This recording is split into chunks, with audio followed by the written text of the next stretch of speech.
এই, বেলের শব্দ কি তোর কানে যাচ্ছে না? দরজা খোল। ধ্যাত, বিরক্ত হয়ে সোফা থেকে উঠে বসলো। ওড়নাটা সুন্দর করে গায়ে জড়িয়ে পা দমাতে দমাতে দরজার দিকে গেল। সিটকিনি খুলে কপাটটা মেলতেই চোখ দুটো ছানা পড়া হয়ে গেল। মুখে নেই কোনো শব্দ। অবাকের সর্বাচ্চে পৌঁছে কিছুক্ষণ ভ্যাবলার মতো তাকিয়ে রইল। এই মুহূর্তে যে এই মানুষ দুটোকে তাদের বাড়ির আশেপাশেও কখনো দেখবে সেটা ভাবনার অতীত। নিজেকে হুঁশে ফিরিয়ে ঠোঁট এলিয়ে অনুগ্রহ সূচক হাসল। মুহূর্তেই গালের মাঝখানটাতে চমৎকার এক টোল পড়ল। হাসিটা নজর এড়ালো না স্পর্শীর। তারাও সামান্য হাসল। প্রেমা সম্মানের সহিত মাথা হেলিয়ে বলল, আসুন না, ভেতরে আসুন।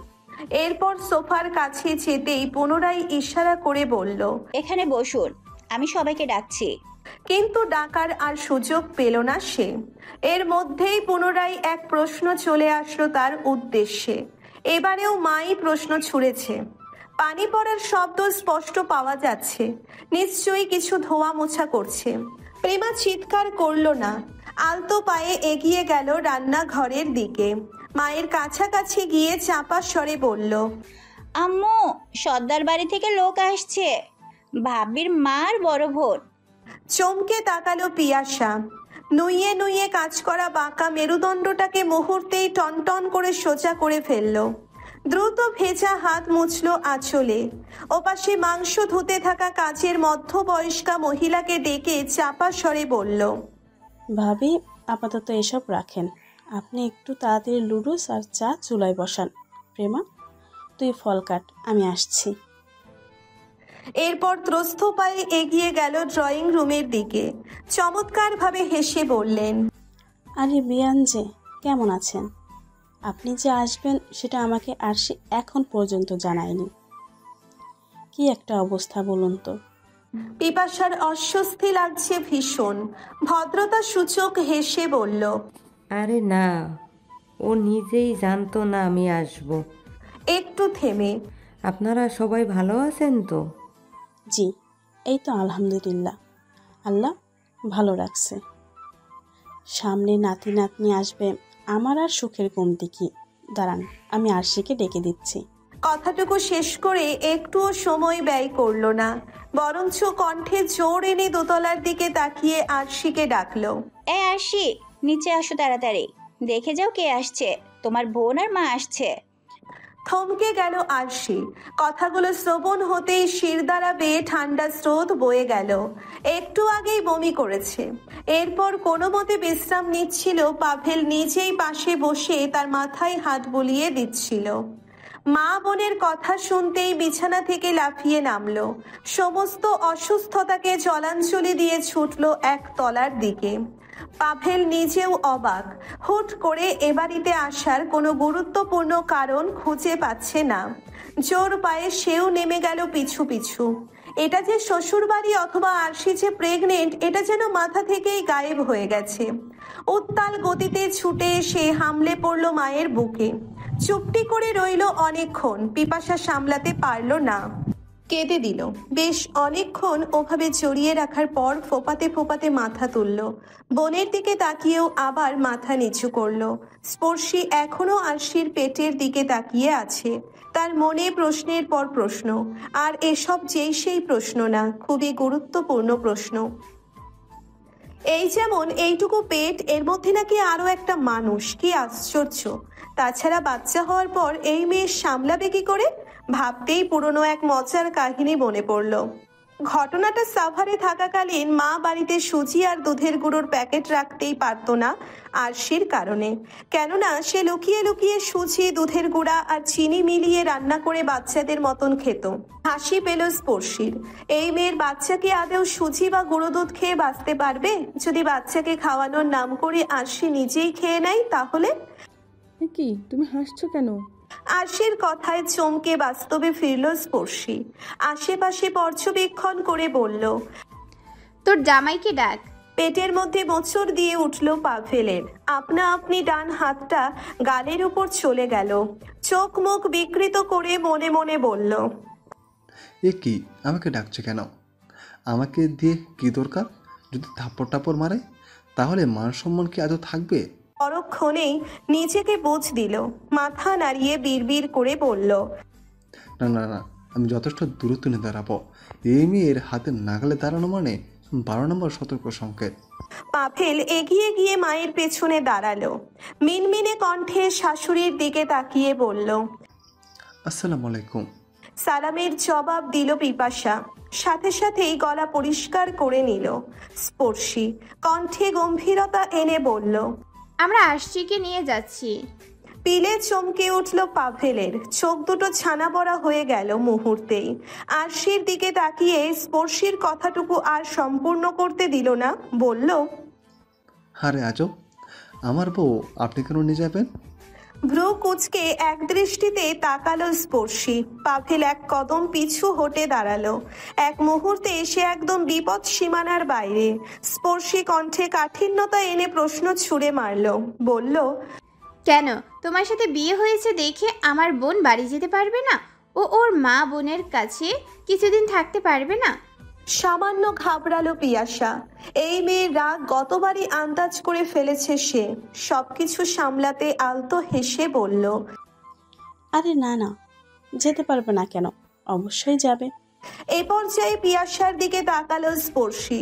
শান্ত কণ্ঠে বিনয়ের সাথে বলল, দেখুন আন্টি, ওর বয়স কম, আবেগের বশে তখন পালিয়ে আসলেও প্রতিনিয়ত আমাদের কাছে থাকার জন্য ছটফট করছে।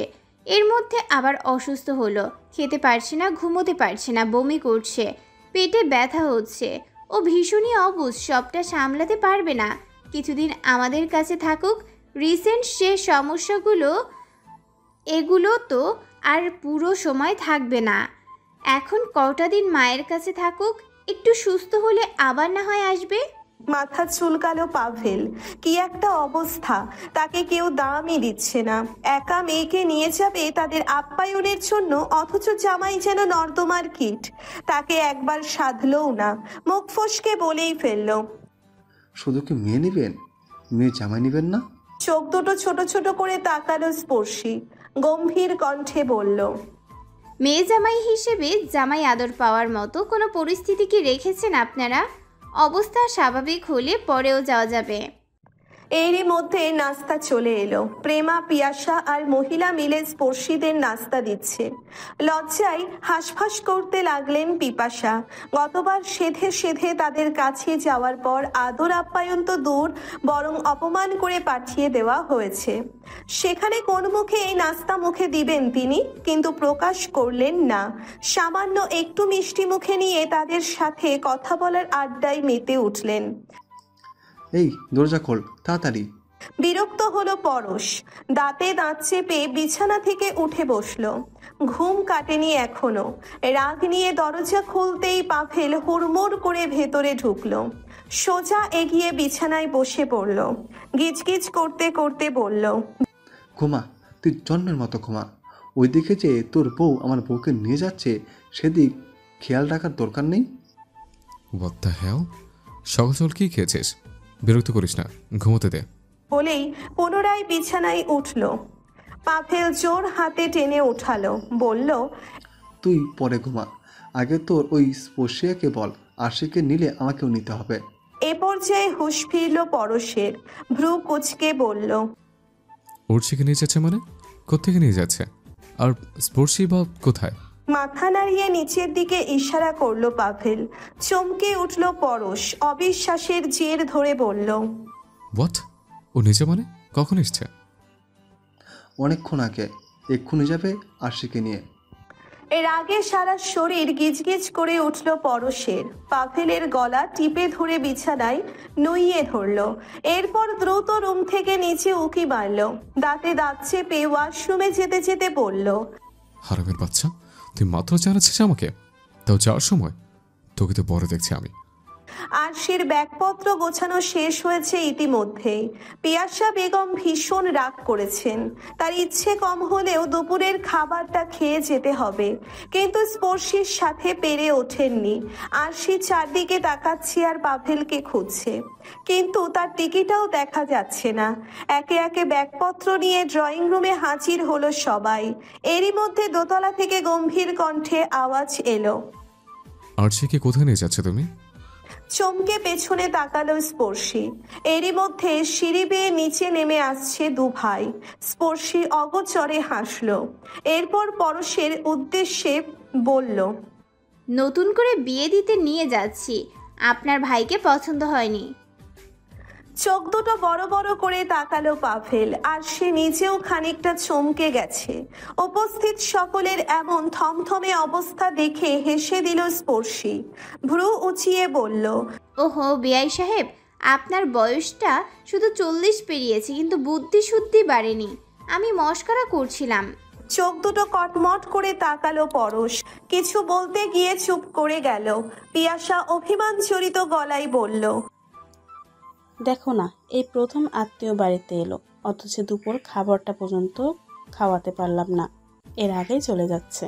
স্পর্শী আলতো হেসে পিয়াসার হাত ধরল, মুঠোতে নিয়ে বলল, দেখুন আন্টি, আপনি অবশ্যই পরিস্থিতিটা বুঝবেন। আঙ্কেল বলুন বা আব্বুকে বলুন, এরা প্রত্যেকেই এখন সম্পর্কটা নিয়ে হিমশিম খাচ্ছে। সবটা ঠিক হোক, তারপর না হয় বেড়ানো যাবে। অতিথিদের এগিয়ে দিতেই একদম গেট পর্যন্ত গেল সবাই। পাভেল আরশির হাত দুটো ধরে আদুরে কণ্ঠে বলল, সাবধানে থাকবে, আস্তে আস্তে হাঁটবে, সময় মতো খাবে, বেশি খারাপ লাগলে আমাকে ফোন করবে, আমি গিয়ে নিয়ে আসবো। আর তোমার আপুর থেকে 100 দূরে থাকবে, ওর ছোঁয়া যেন আমার বাচ্চাকে না লাগে।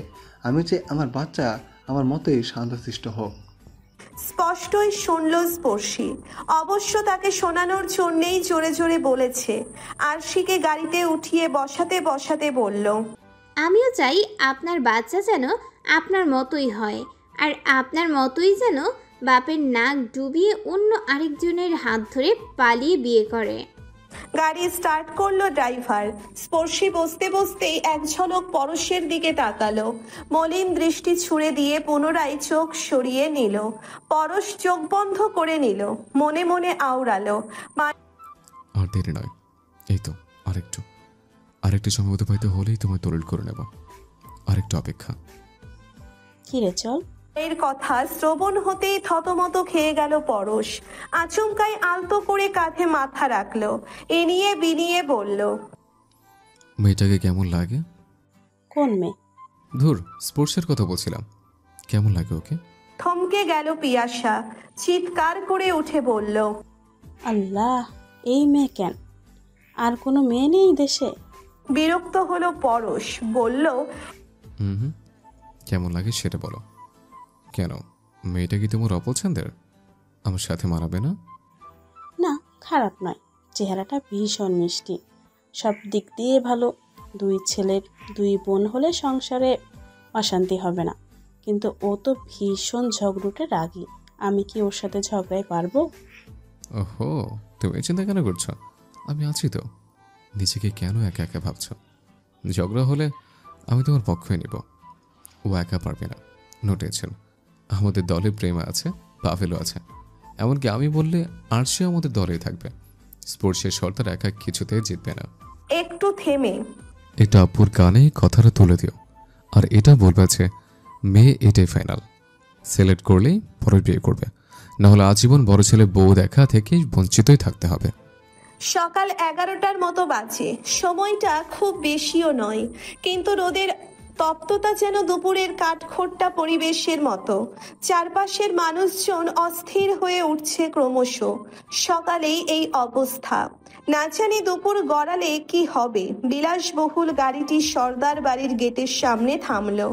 গাড়ি দেখতেই বাহাদুর কাকা তড়িঘড়ি করে গেট খুলে দিল। ড্রাইভার এক টানে গ্যারেজের সামনে থামলো। দরজা খুলে ব্যাগ হাতে নেমে পড়ল স্পর্শী। মা বোনের জন্য অপেক্ষা না করেই হনহন করে ঢুকে পড়ল বাড়িতে। পিপাসা চিন্তিত হলো, স্পর্শীর হুট করে এই চেঞ্জ হয়ে যাওয়া হাবভাব ভালো ঠেকছে না। এই যেমন তিনি চেয়েছিলেন মেয়ের কাছে 2 দিন থাকবেন, কেননা এখনো শামসুল সর্দার সম্পর্কটা মানতে পারেননি। এতে বরং অশান্তি হবে, কিন্তু এমনটা পরিকল্পনা করে গেলেও সেটা বাস্তবায়ন করতে পারেননি।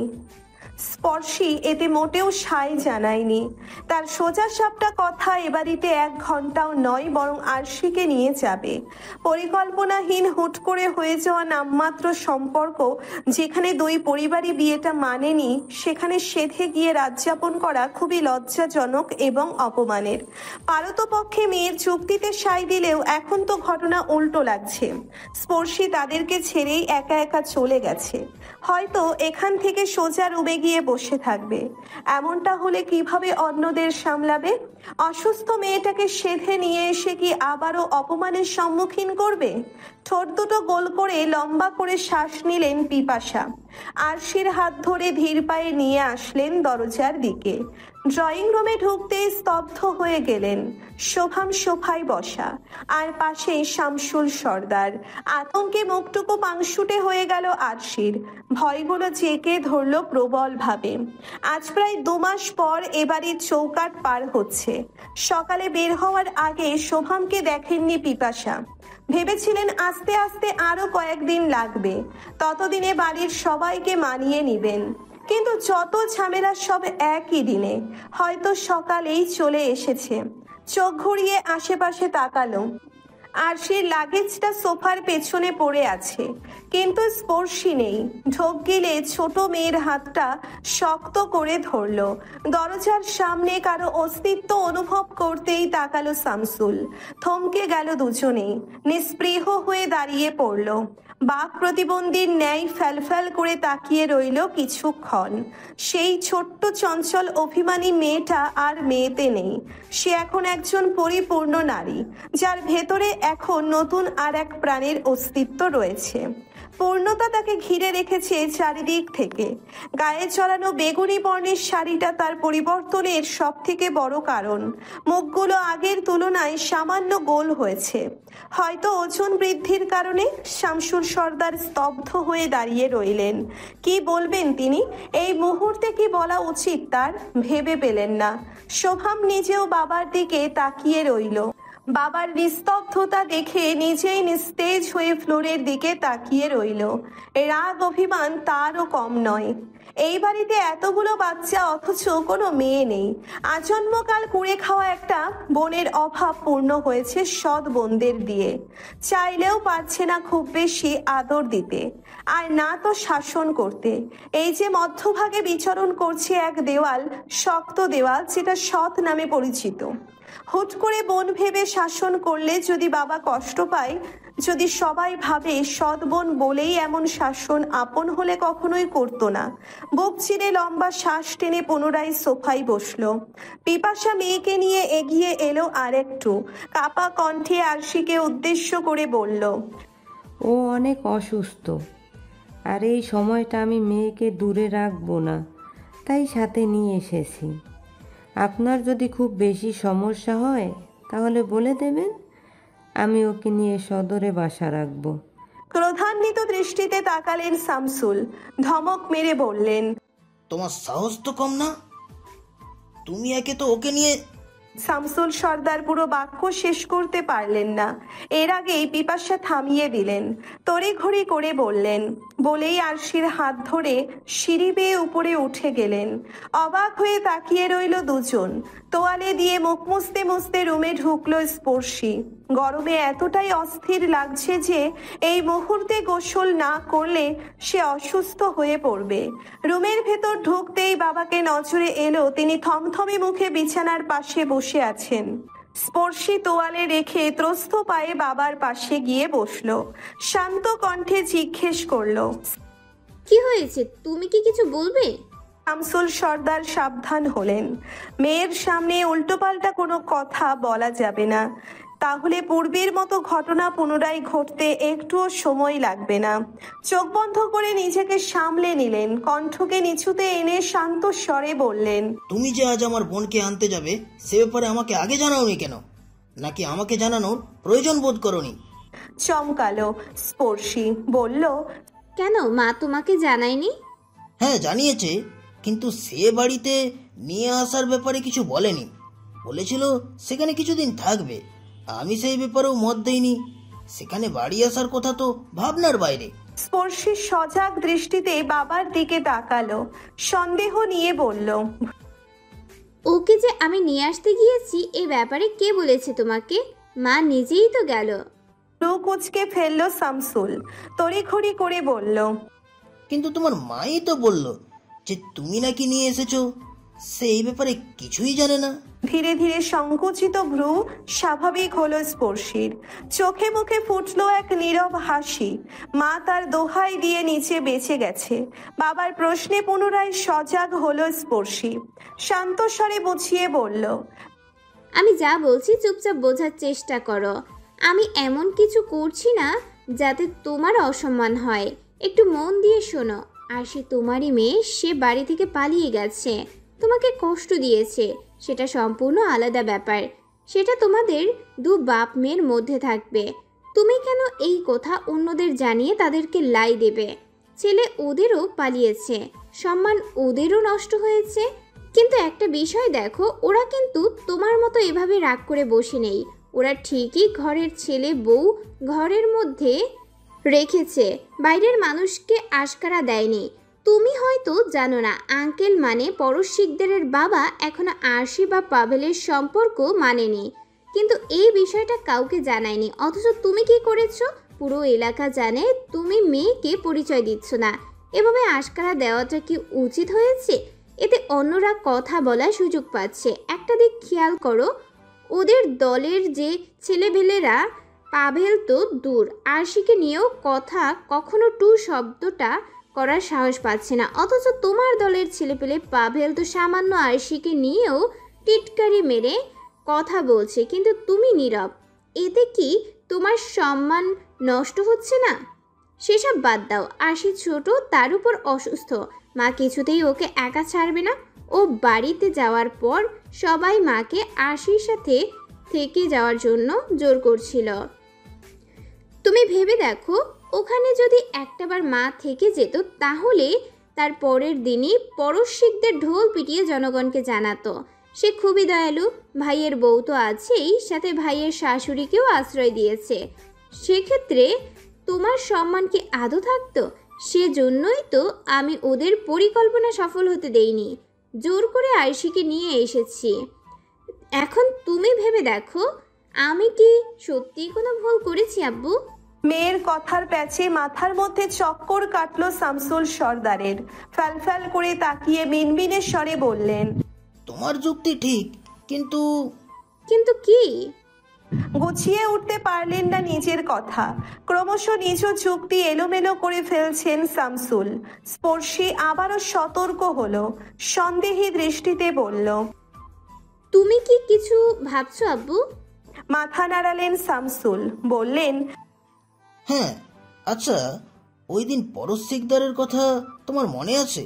ও শেষ দিকে দুজন নাতনির কথা বলল, কিন্তু আমি বুঝতে পারলাম না, নাতি তো একজন হওয়ার কথা, কিন্তু দুজনের কথা উল্লেখ করলো কেন? কোন নাতির ইঙ্গিত দিল? খুব খুব করে কেশে উঠল স্পর্শী, আমতা আমতা করে বলল, আরে না, ও ঢপ মেরেছে, এমন কিছু না, তুমি বাদ দাও। না মামুনি, কথাটা ফেলে দেওয়ার মতো না।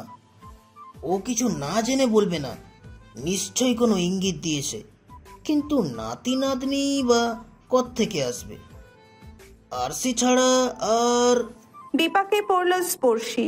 তড়িঘড়ি করে বাবাকে থামিয়ে দিল, কথা পাল্টাতে বলল, আচ্ছা আব্বু, শুভম ভাইয়া কোথায় ছিল এতগুলো দিন? ও তো প্রায় বাড়িতে থাকে না, তুমি কি জানো কিছু? চমকে উঠল শামসুল, অবাকের ভঙ্গিতে বলল, তুমি কি সোহামকে সন্দেহ করছো? ও তো ব্যবসার কাজে প্রায় বাড়ির বাইরে থাকে। আচ্ছা, তুমি কি বলতে চাইছো ও লুকিয়ে বিয়ে করেছে আর ব্যবসার অজুহাতে অন্য কোথাও সংসার পেতেছে? সেখানেই কি আমার নাতি হবে? হেমে ব্যতীত ব্যস্ত কণ্ঠে বলল, হতেই পারে। ও ঘন ঘন বাড়ির বাইরে থাকে, ও নিশ্চয়ই লুকিয়ে বিয়ে করেছে। তোমার সন্দেহই ঠিক, আমি যাচ্ছি ওর কাছে। বোকার মতো তাকিয়ে রইল স্পর্শী। ইতিমধ্যেই বিছানা থেকে উঠে পড়েছেন শামসুল। স্পর্শী খপ করে হাত ধরল, বলল, প্লিজ আমার নাম বলো না, তুমি যেন সন্দেহ করেছো সেভাবেই বলবে। বজ্রপাত পড়লে যেমন সোজা হয়ে পাথরের মতো দাঁড়িয়ে থাকে, এই মুহূর্তে ঠিক তেমনই অবস্থা শোভামের। চোখ দুটো যেন বাইরে বেরিয়ে আসবে। বাবার মুখের দিকে ফ্যালফ্যাল করে তাকিয়ে বলল, তুমি ক্ষেপে গেলেন শামসুল। তেজ নিয়ে বললেন, আমি এটাই বলতে চাইছি যে আমার একটা সন্তানকেও আমি মানুষ করতে পারিনি। প্রত্যেককেই আমাকে ঠকাচ্ছে। ওরা না হয় দুবোন দূরে ছিল, কিন্তু তুমি তো আমার কাছেই ছিলে। কিভাবে পারলে এমনটা করতে? আমি কি তোমার পছন্দে বাধা দিতাম? ব্যবসার কথা বলে দিনের পর দিন বাইরে থেকেছো, চোখ বন্ধ করে বিশ্বাস করেছি আমি। আর তুমি কি না আমাকে লুকিয়ে অন্য কোথাও বিয়ে করে সংসার করছিলে? কে সেই মেয়ে? এইবারে সবটা ক্লিয়ার করো আমার কাছে। তুমি এই জন্যই রাজনীতিতে জড়াওনি, কারণ ওই মেয়ে তোমাকে বারণ করেছে, আর সেই জন্য তুমি দিনের পর দিন তার কথাই শুনেছ। আমি অবাক হয়ে যাচ্ছি, আজ এতগুলো দিন পেরিয়ে গেছে, এমনকি বাচ্চাও হবে, অথচ তুমি আমায় জানালে না। হতভম্ব হয়ে তাকিয়ে রইল শোভাম। কাতর কণ্ঠে বলল, আব্বু, এটা তুমি কি বলছো? এসব কে বলেছে? কার থেকে শুনেছো? আরে আজব, আমি কেন লুকিয়ে বিয়ে করতে যাব? তুমি জানো আমি রিসোর্টের জন্য বিভিন্ন জায়গায় জমি দেখতে যাই। সেখানে জমি দেখা কেনা থেকে শুরু করে রিসোর্ট বানানো পর্যন্ত কত কাজ। লেবাররা কাজ করলেও সেগুলো আমাকে গিয়ে দেখতে হয়। এতে কি কম দিন যায়? এজন্যই তো দূরে থাকা লাগে। আর তুমি কি সব উদ্ভট কথা বলছো? হ্যাঁ বুঝেছি, ওই রিসর্ট বানাতে গিয়েই ওখানকার কোনো স্থানীয় মেয়েকে বিয়ে করেছো। সেটা কোন জায়গা? কুয়াকাটা, পঞ্চগড়, সুন্দরবন নাকি রাঙামাটি? কোন জায়গার মেয়ে? ধুর, কি হয়েছে তোমার? এগুলো কি শুরু করছো? শামসুল সর্দার শান্ত হলেন। এরপর ছেলের দিকে তাকিয়ে বললেন, তুমি কি বিয়ে করনি? না। আচ্ছা ঠিক আছে, তাহলে আমি তোমাদের বিয়ে দেব খুব শীঘ্রই। অবাক হয়ে তাকিয়ে রইল শোভাম। কপালে হাত দিয়ে বলল, আরে আজব, এগুলো কি শুরু করলা? হুট করে বিয়ে কেন? আব্বু, তুমি একটু ঘুমাও প্লিজ। আমার মনে হচ্ছে স্ট্রোক করার পর থেকে তুমি কেমন হয়ে গেছো। আমার কাজ আছে, আমি যাচ্ছি। চলে গেল শোভাম। শামসুল অবাক দৃষ্টিতে তাকিয়ে রইল। তার মন পুরোপুরি ভেঙে গেছে। শোভাম বিয়ে করতে রাজি না, তার মানে পুরো ঘটনাটাই সত্যি। সে বিয়ে করেছে আর সেখানে ছেলে মেয়েও আছে। চমকে পেছনে তাকালো স্পর্শী। দরজার সম্মুখে আরশি দাঁড়িয়ে আছে। মুখ তার মলিন, গায়ের শাড়িটা চেঞ্জ করে নিয়েছে এসেই। এই মুহূর্তে সে গোল জামা পরে আছে। স্পর্শী কিঞ্চিত অবাক হলো। এরপর কোনো রূপ রিয়্যাক্ট না করে ফোনের দিকে নজর দিল। শান্ত কণ্ঠে বলল, ভেতরে আসবো? আয়। মলিন হাসলো আরশি। ধীর পায়ে এগিয়ে গেল বিছানার দিকে। বোনের পাশে শান্ত হয়ে বসে রইল কিছুক্ষণ। স্পর্শী এখনো ফোনের দিকে তাকিয়ে। তার চোখ দুটো মোবাইলের স্ক্রিনে থাকলেও পুরো মনোযোগ আরশির দিকে। কান পেতে বসে রইল ওভাবেই। আরশি মলিন মুখে তাকিয়ে রইল বোনের দিকে। লজ্জা করছে ভীষণ। আসার সময় উৎফুল্ল হয়ে আসলেও ঠিক সেভাবে মুখ খুলে কথা বলেনি কেউ। পিপাসা নিজেও টেনশনে ছিল পুরোটা সময়। স্বামীকে নিয়ে দুশ্চিন্তার অন্ত নেই তার, তো কখন কি না কি বলে বসে। ফোন রাখলো স্পর্শী। আধশোয়া থেকে উঠে বসলো। পুরোপুরি দৃষ্টি ফেললো আরশির দিকে। সে এখনো নির্জীব, কেমন থমথমে মুখে নিচের দিকে তাকিয়ে আছে। কতক্ষণ পর পর আবার আর চোখে তাকাচ্ছে বোনের দিকে। কিছু বলবি? চমকে তাকালো আরশি। মাথা উপর নিচ নাড়িয়ে সাই দিল। কম্পনরত কণ্ঠে বলল, স্পর্শী স্নিগ্ধ দৃষ্টিতে তাকালো। আরশির চোখ মুখ শুকনো, পুরো মুখশ্রী জুড়ে ভয়, লজ্জা আর অস্বস্তির ছড়াছড়ি। মেয়েটা অসুস্থ, তার উপর সবার এই অবজ্ঞা নিতে নিশ্চয়ই কষ্ট হচ্ছে। সুস্থ সবল থাকার পরিবর্তে এতে আরো গম্ভীর হয়ে যাবে। গুমড়ে মরবে একা একা। ডান হাত বাড়িয়ে আলতো হেসে আরশির হাত ছুলো। বলল, কিছু বলবি সোনা? থমকে গেল মেয়েটা। এই এতক্ষণ যে কান্নাটাকে চাপিয়ে রেখে গম্ভীর হয়েছিল সেটা ক্রমশই বরফ শীতল হওয়ার পরিবর্তে বনের আলতো উষ্ণতায় গলতে শুরু করলো। অস্ত্রগুলো জমাট বাঁধার পরিবর্তে প্রবল গতিতে হাজির হলো চোখের কার্নিশে। হাউমাউ করে কেঁদে দিয়ে ঝাঁপিয়ে পড়লো বোনের গায়ে, চাপটে ধরে কাঁদতে লাগলো অনবরত। নাক টেনে বলল,